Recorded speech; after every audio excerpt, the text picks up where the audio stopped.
किसी ने बड़े कमाल की बात कही है कि लोग अपने चेहरे को साफ रखते हैं जिस पर लोगों की नजर होती है, लेकिन अपने दिल को और अपने कर्मों को साफ रखना भूल जाते हैं जिस पर भगवान की नजर होती है।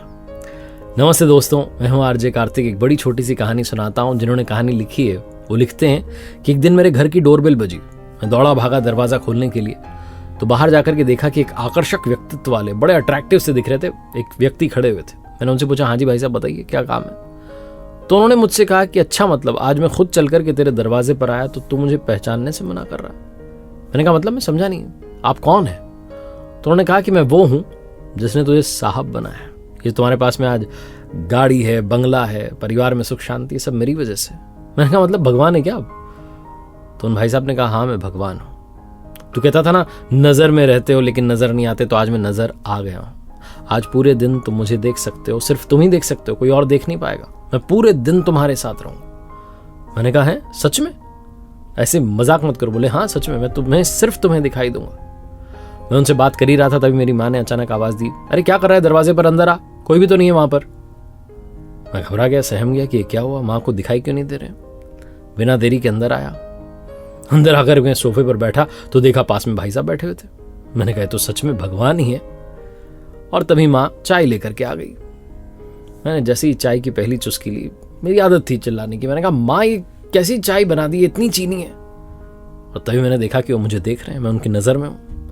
अचानक से मुझे लगा कि भगवान के सामने भगवान क्या सोचेंगे कि अपनी माँ को ऐसे तेज तेज आवाज में जो है बोलता है, इतना गुस्सा करता है माँ पर। मैंने फिर प्यार से माँ से कहा कि माँ ठीक है, अच्छी है, मैं पी लूंगा।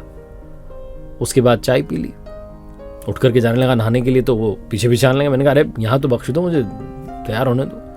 तैयार होके आया पूजा पाठ के लिए, तो वहां पर भी मेरे साथ थे, मुझे ही दिखाई दे रहे थे। मैंने बड़े मन से आराधना पूजा की। मैंने कहा आज तो भगवान जो है साथ ही हैं, ईमानदारी से पूजा की।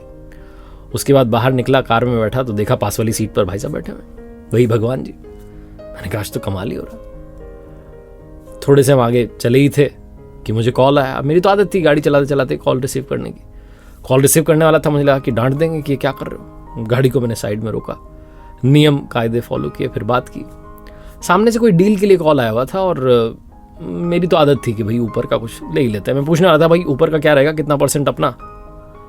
तभी मुझे लगा कि मैं उनकी नज़र में हूं। मैंने ये नहीं बोला, मैंने बोला ठीक है काम हो जाएगा आपका, आप आ जाना ऑफिस में, मिल लेना मुझसे। वैसे ही कोई बात ही नहीं की। ऑफिस में पहुंचा तो स्टाफ से कई बार बदतमीजी कर लेता था, गुस्सा करता था, कई बार बोलते बोलते गाली निकल जाती थी, कंट्रोल नहीं रहता था अपनी जीभ पर। लेकिन उस दिन तो क्योंकि उनकी नज़र में था तो मैंने ऐसा कुछ किया ही नहीं। किसी के साथ मैंने बुरा बर्ताव नहीं किया, गुस्सा ही नहीं किया किसी पर, शांति से बात की। सब लोग बड़े अचंभित थे कि आज क्या हो गया सर को, बड़े शांत थे, सबसे प्यार से बात कर रहे। पूरा दिन ऐसे ही अच्छे अच्छे बिहेवियर के साथ में बीत गया। ना मेरे अंदर काम आया, क्रोध आया, लोभ आया, मोह, कोई भी विकार नहीं आया, क्योंकि मैं उनकी नज़र में था। मैंने कहा भाई एक दिन तो ढंग से जीना है। शाम हुई, दफ्तर से वापस घर जाने के लिए गाड़ी में जाकर के बैठा तो पहले से वो आकर के बैठ गए थे सीट पर। मैंने कहा सीट बेल्ट लगा लो, थोड़ा नियम आप भी फॉलो करो। उन्होंने सीट बेल्ट लगा लिया। हम चल दिए, घर आए तो डिनर तैयार था डाइनिंग टेबल पर, माँ इंतजार कर रही थी। मैंने देखा कि वो भी साथ में आकर के बैठ गए। पहली बार मैंने अपने जीवन में कहा प्रभु पहला निवाला आप लीजिए। उन्होंने पहला निवाला लिया, फिर मैंने भोजन शुरू किया। डिनर कंप्लीट हुआ तो माँ ने मुझसे कहा कि आज तो तूने खाने में कोई कमी नहीं निकाली, आज तूने बताया नहीं कि इसमें ये कमी वो कमी, तो रोज कुछ ना कुछ कहता है। आज क्या हो गया, सूरज पश्चिम से निकला है क्या। मैंने कहा नहीं माँ, आज सूरज मेरे हृदय से निकला है, आज सूर्योदय मन में हुआ है। और ये भोजन नहीं था कि इसमें कमी निकालूं, आज मैंने प्रसाद ग्रहण किया है, प्रसाद में कोई कमी थोड़ा ना होती है। मेरी माँ बड़ी सरप्राइज थी कि क्या बात है, बच्चा तो बिल्कुल ही चेंज हो गया। उसके बाद थोड़ा टहला, सोने के लिए आया तो देखा कि वहाँ पर भी वो मौजूद थे, मेरे सिर पर हाथ फेर रहे थे और मुझसे कह रहे थे कि तुझे किताब पढ़ करके सोने जाने की जो तेरी आदत बन जाती है, कई बार तो संगीत सुन करके सोना चाहता है, आज किसी चीज़ की तुझे चिंता नहीं है, तुझे सुकून की नींद आएगी। और सच में मुझे सुकून की नींद आ गई। अचानक से जोर से माँ की आवाज़ आई, तब मेरी नींद खुली तो रियलाइज हुआ कि ये सब तो एक सपना था जो चल रहा था। मैं गहरी नींद में था, एक सपना देख रहा था, लेकिन सच तो यह है कि मैं जीवन की गहरी नींद में था। उस सपने ने मुझे उस नींद से जगा दिया। एक ऐसा सपना जिसने मुझे झकझोर दिया और बता दिया कि हम हमेशा उनकी नज़र में हैं, हमें हमेशा अच्छा काम करना चाहिए।